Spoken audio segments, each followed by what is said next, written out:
Hello everyone, my name is Walt Schemmel. I'm your host with the Florida Aviation Network. We're broadcasting live and in the clear from the Florida Air Museum during the 40th Sun and Fun Fly-In and Exposition in Lakeland, Florida. Our guest today is Jamie Beckett. Jamie, I understand you're with the Polk Aviation Alliance. I am. I'm the president and CEO, which just means I'm one of the old guys. But yeah, it's a great organization that we've developed here locally. And it's probably worth pointing out for folks who aren't familiar with the geography of Florida. Polk County's right dead smack in the middle of the state. It's roughly twice the size of the state of Rhode Island, but there's no overarching aviation authority. All the airports are owned by municipalities. So to this point, they never talk to each other. And we kind of came up with the idea, what if we actually got all the airport directors together, places like Sun and Fun, Central Florida Aerospace Academy, Polk State College. What if we got all those aerospace entities together at the same table and started planning for our future together? And it's actually worked out. We're doing that. What is the Polk Aviation Alliance? Well, really it's an advocacy group, I think you could say. We try to make the point, not just to aviation entities, but more particularly to governmental bodies and business groups like chambers of commerce, that aviation is an industry. It's not something that you have to decide if you like it or you don't like it. It's an industry that we can really leverage to our advantage, and that's true of any community anywhere. So I really go out, I talk to a lot of civic groups, a lot of government groups, I do a lot of letter writing and handshaking and that sort of thing. And we try and impress upon them that if we link our educational system to aviation, we give kids a reason to want to become good at communication or navigation or algebra or any of the skills you need in aviation. We also try to make the point that if you're in a non-aviation business, if you own a golf course or a sports shop or a hardware store, it doesn't really matter. When people come into your airport, those are new potential customers who aren't from your market. If you can avail yourself to that customer, you can earn dollars that you wouldn't have made otherwise. And I'm really thrilled we're starting to get traction. People are really starting to see, and an event like Sun Fun is a tremendous example. Thousands and thousands of people come to Polk County who otherwise wouldn't. And they come here for aviation, but that doesn't mean they won't go fishing or play golf or go out to dinner or stay in a hotel. They have a heck of an economic impact. So that's kind of what we do. We advocate for aviation as an industry everywhere. The Polk Aviation Alliance, how does it relate to the state Office of Aviation? Well, we don't deal with each other directly so much so far, although we've touched base. I mean, I've been lucky enough to talk to the governor a couple times. I have a great relationship with our state representation. So they're aware we're here and we're aware they're there. But we haven't found a way to directly interact yet in a beneficial way. And I'm not big on twisting people's arms if there's no specific end game. So I'm pleased to say we have a good working relationship and we're aware of each other. But right now, we're both just sitting waiting to help the other when the project comes along that benefits it. Jamie, is the aviation and aerospace part of the education system in this area? It is, and it wasn't until fairly recently, but I'm really thrilled that it is. Right here on the grounds of Lakeland Linder Airport, for instance, there's a high school, Central Florida Aerospace Academy, and when someone comes to Sun Fun, they walk right by it as they come through the turnstiles. That's a regular public high school. It's attached to Kathleen High School. It's considered a workforce academy. They have 4 different aerospace tracks there, whether you want to be in the pilot track or maintenance track or avionics or administration.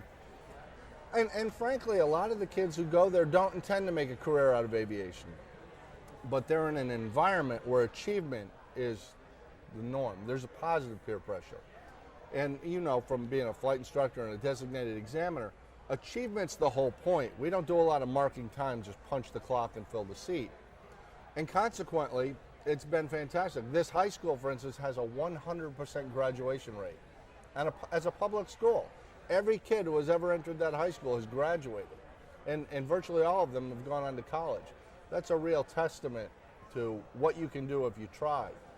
Now, just in the past year, Polk State College, which is based here in Polk County as well, has started an aerospace program with administration and pilot science, which means those high school kids, as they graduate, they can dual enroll in the college and be most of the way to an associate's degree when they leave high school.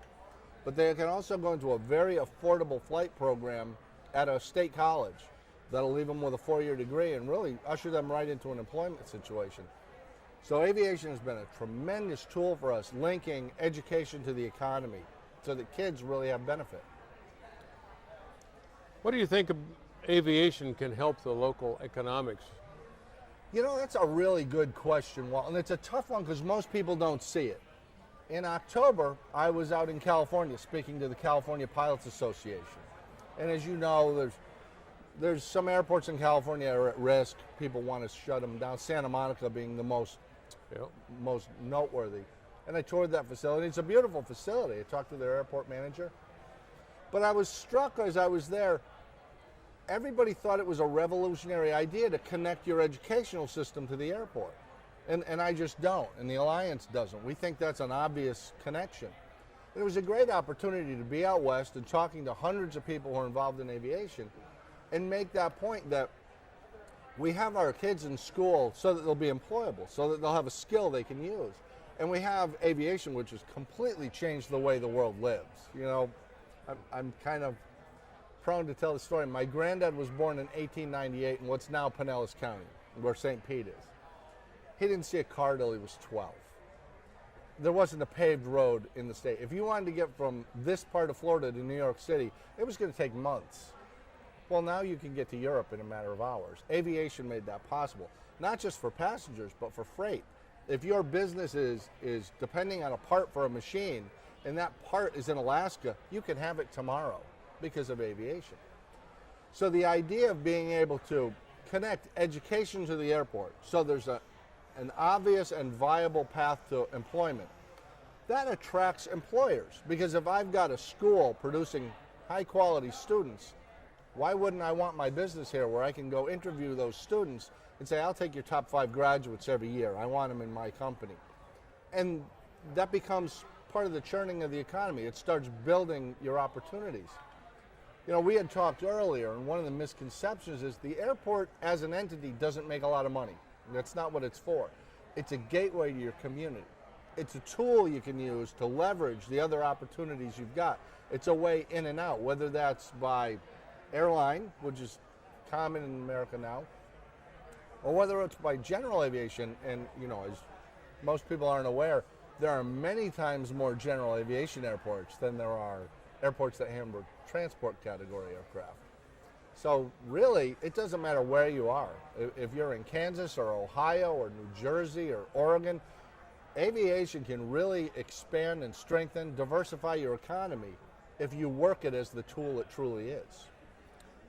Well, I know from reading some of the statistics in the state of Florida, there's over 800 airports just in the state, and they have about a 98% use because of the weather. Oh yeah, well, great. Look at what we have here. It's spectacular.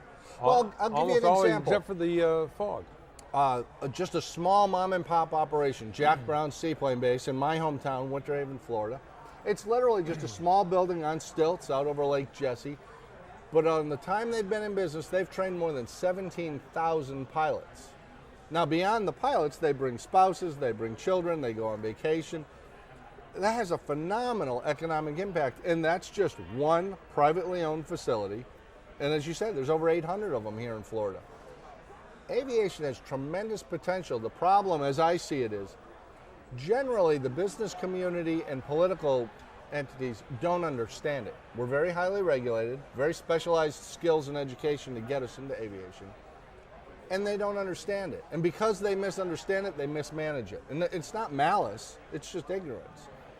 I've found recently, as I talk to political and business groups, if I stop talking to them about the airport as an airport, I'm much more successful. If I start talking to them to envision it as a mall, a large commercial piece of real estate that's underperforming. And imagine if you have a mall with no anchor stores. You got a couple kiosks rented, and maybe you've got one outlet in the food court and a couple of the minor stores, but no big drivers. Well, your mall's going to fail. If they start thinking of it in those terms, well, now they know how to hire a person to manage the mall, because that makes sense to them. It never made sense to them to hire somebody to manage the airport effectively, because they don't know what happens there. Well, you've been doing this for about 2 years now. With the Alliance, yes, sir. What do you think the next step is with the Alliance? Actually, that's a great point. The next step for us is really to expand our success. We've proven this can work here, and we'll continue to work on it. We're working right now on getting another high school built on the east side of the county, because this county being twice the size of Rhode Island, transit's a problem. So while this school is very successful, it's at maximum capacity now with 100% graduation rate, there are very few kids from the east side of the county there. So we're putting efforts into getting that moved over there, getting a new school built and accessing those students. But we'll be doing more outreach too, going to other states, working with AOPA and EAA, and going out to places like the California Pilots Association. One of the great things about being an advocate is we don't have any arbitrary limits. If you come from anywhere USA and you want to know how to do what we're doing, we'll tell you, no charge. Speaking of no charge, is there a charge for going to this particular school academy across the street? No, actually, this is a free public high school. So if a student applies to this school, and they're not accepted based on their grades, they're accepted based on their openings. It doesn't matter if you're a high-performing student or a low-performing student. You're allowed to come in. Where this school really excels is by sophomore year, they start to intervene on students having trouble. Rather than boot them out like other schools would do, they start working with them one-on-one to raise their standard and really catch up with their peers. And it's been working great. So that's really the great advantage. You can go to a school like this, and you're probably aware of this here. We were previously an agricultural county, fairly poor, not particularly impressive school system. So to have a place like this where a kid whose parents pick tomatoes for a living can go to school here with no money at all and get a really high quality education along with a program that'll allow them to dual enroll with college. They can even avail themselves of a scholarship program to learn to fly if they want. Some of these kids learn to fly with no money out of pocket. That's a pretty amazing thing, to get a private pilot's license for no cash. And frankly, it doesn't really matter if you become an airline pilot. When that kid finishes high school and then goes on to college, and if they decide they want to be an architect, they're going to turn in a resume someday, and it's going to go in a stack of 150 others that look exactly the same, except theirs says pilot on the bottom. Somebody in that organization knows what that means, that you did something hard. You did something that required you to meet a standard that's really inflexible. You'll do this. You're going to get an interview. So that opportunity, this high school really does elevate the opportunities for not just the wealthy and the privileged kids in this county, but the kids who are at the very bottom of the economic scale. They have an absolutely equal shot, and it's working. I've talked with several of the students yesterday, and they talked about the various, you mentioned 4 different career paths, but a couple of them talked about they wanted to be aerospace engineers. Mm-hmm. And of course there's a lot of schools for that, and they're working toward leading into that university. It's going to be interesting to see their motivation to take them all the way through to their goal. It absolutely is, and I'll tell you, one of the things I'm most proud of is in this past year, the Alliance, in conjunction with our partners and our members, Sun and Fun and the school system, we established a partnership with JetBlue Airlines. And JetBlue's training facility is in Orlando. They do 90% of their training there. They now bring our high school and college students up to their training facility, let them fly their simulators with a training captain, let them go work in the maintenance bays with their maintenance crews, see what the job is really like. And actually, right after this interview, I'm scurrying out to the flight line. They're flying in today, their CEO and their corporate officers in an Airbus, and they're going to be presenting a check for $25,000 from the JetBlue Foundation to Sun and Fun to support the power plant mechanics program here. When you can have the kind of impact that a New York-based airline starts saying you're doing something that's really working, and you could handle a couple extra dollars, we'll come down and we'll help you out. That's incredible. And as you know, this industry is so misunderstood, even by people getting into it.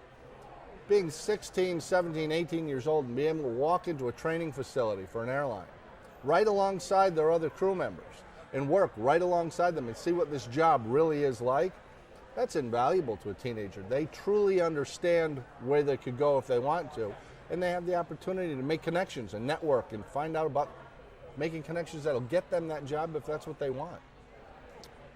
A lot of people see just getting through high school, that's the end of it, and they go out into the work process. But with this high school, it's only a step into the next one, into the next one. Yeah. And you're developing people into a career. The school you're talking about trying to build on the east side of the county, are they going to have a different specialty, or are they going to be also aviation? Right now we're at the point of finding a location and the facilities that will let the students start. I suspect it would mimic this largely. I don't know if it would, and that's the school system's question. My role is to help find a place that will work and I'm the dating service that puts together all the players. I suspect they would start mimicking this because it's been successful, but then in both places they would start adding in components that would work for them. But you know, you make a really valid point about this high school leads to college, leads to something else. We live in a technological age. The days of finishing your education at 17 are over. You'll stagnate and you'll fall farther and farther behind. Aviation is one of those areas like medicine where lifelong learning is built into the program. We were just talking earlier, I'm a flight instructor, you're a designated examiner.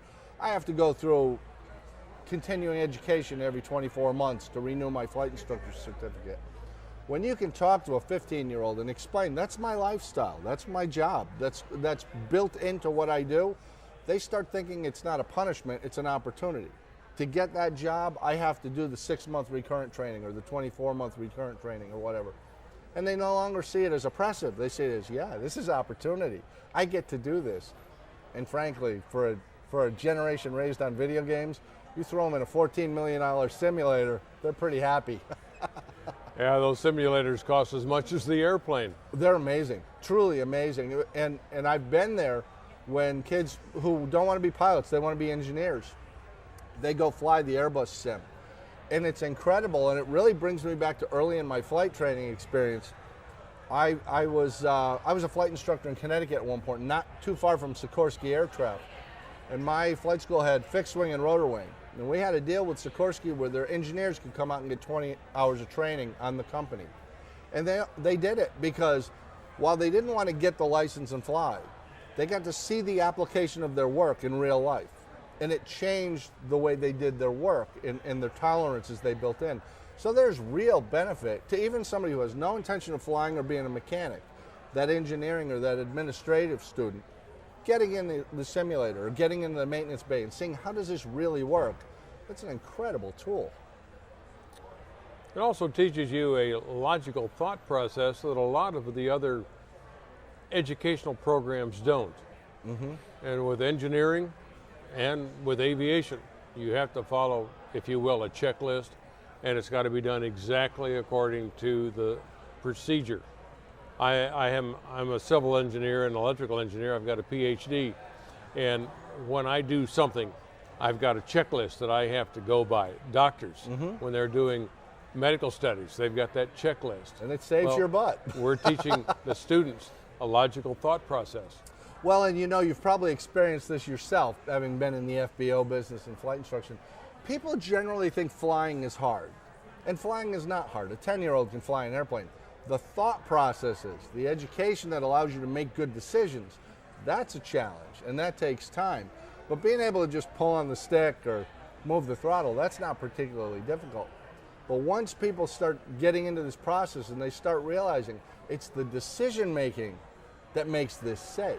It's the decision-making process that we all go through and that we constantly basically act as researchers. We gather our information, we analyze it, we make a decision. We repeat through the entire flight. That's what makes aviation so mysterious to people because in their real life, they never do that. Well, a lot of people think that aviation is a little bit strange and difficult, as you mentioned. It does require a certain amount of education. It also involves a certain mindset. And the last time I looked at some FAA statistics, only 0.16% of the population are pilots. And not all of them fly. They hold a certificate. Right. But we learned in 9/11, unfortunately, when the entire civil aviation was grounded, what a tremendous impact that small little segment of the population has. And you're working in that area in improving it. Yeah, I've tried to make that point to people before. If you think aviation doesn't touch your life, wait until a loved one or a friend is involved in a really tragic accident and they're stuck on the side of the road in a car that's crumpled up. You're hoping a helicopter comes and lifts them off to a trauma center. Aviation affects all our lives, whether we think it does or not. I use the example of Apple Computer a lot, strangely enough. People don't see it.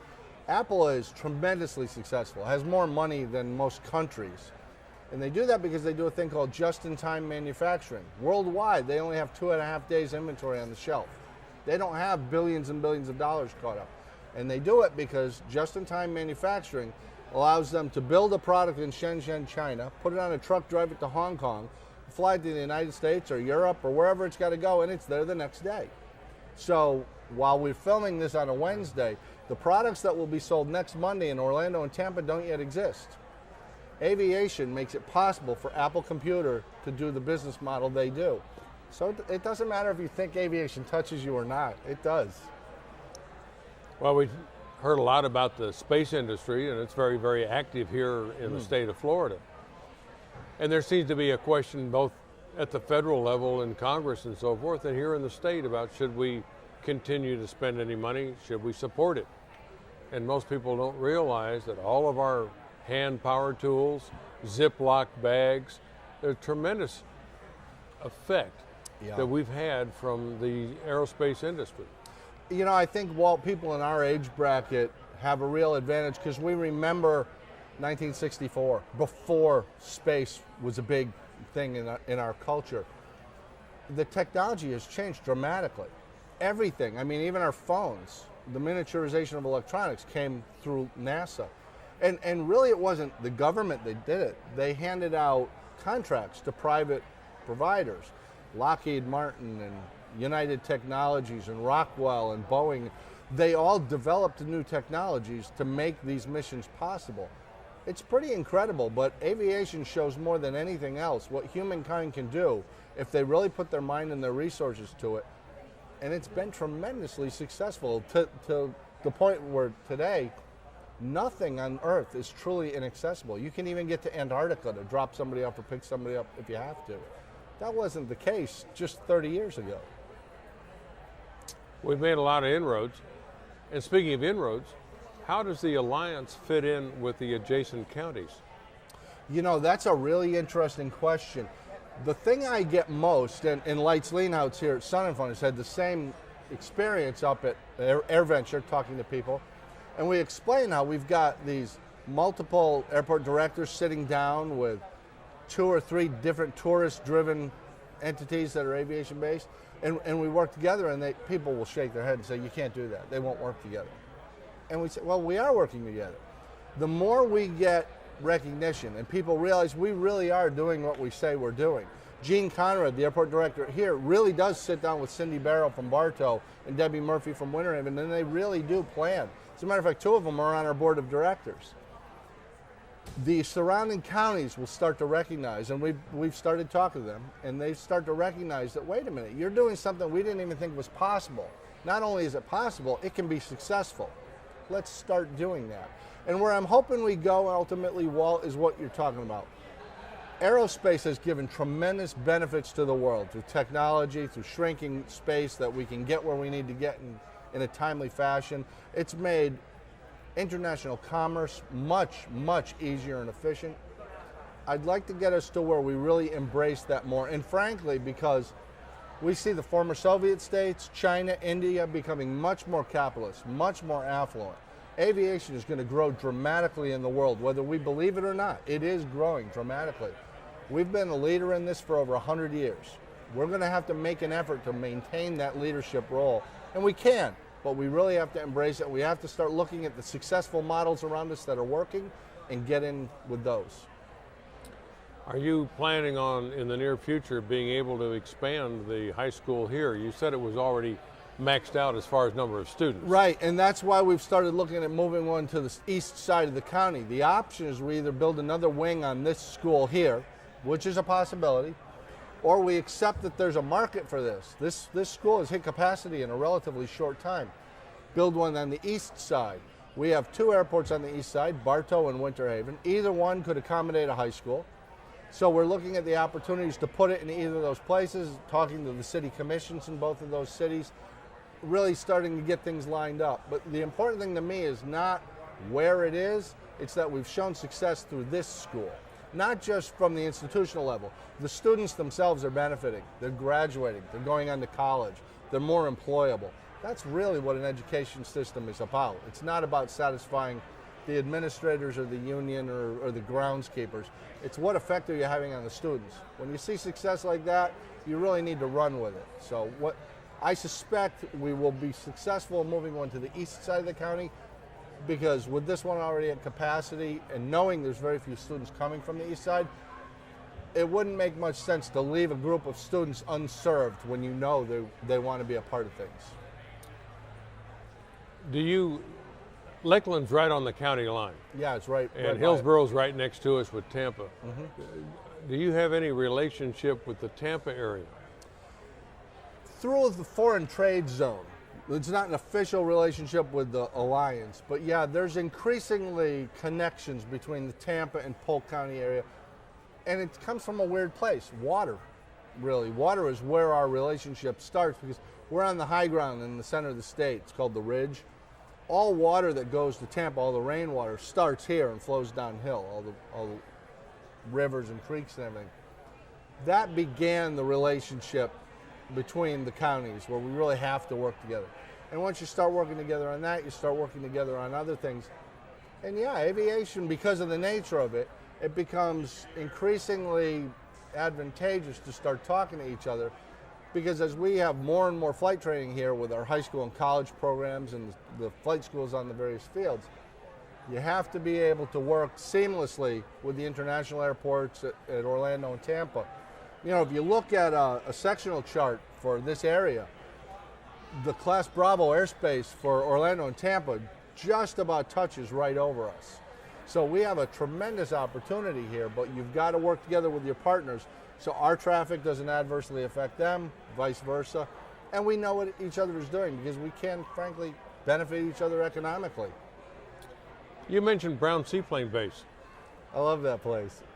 It's a great place to visit. I like to fly over there myself. But I have noticed that when you go to Europe and the students buy hats or a shirt and they wear it in Europe, people come up to them and say, Browns. Yeah. They're internationally known. This is going to happen to this school. Yes, it will. It will. And you're exactly right. I mean, when I first got involved with the Alliance and politics and trying to make headway, I used Browns as an example to a city administrator who absolutely didn't believe me because it's a small place. He absolutely didn't believe me that it was known outside of this little area. And he went on a family trip to Kentucky, and he was on a boat, and somebody came up to him. He was wearing a Browns hat and said, hey, isn't that in Winter Haven, Florida? And he bought it. So you're right, this is going to spread. Well, we're going to find out as we continue to watch over the next couple of years. Jamie, very glad that you could be with us to celebrate 40 great years of Sun and Fun. Isn't it amazing? Thanks, Walt. And thank you for joining us. My name is Walt Schammel. I'm your host with the Florida Aviation Network, and I'll see you the next time.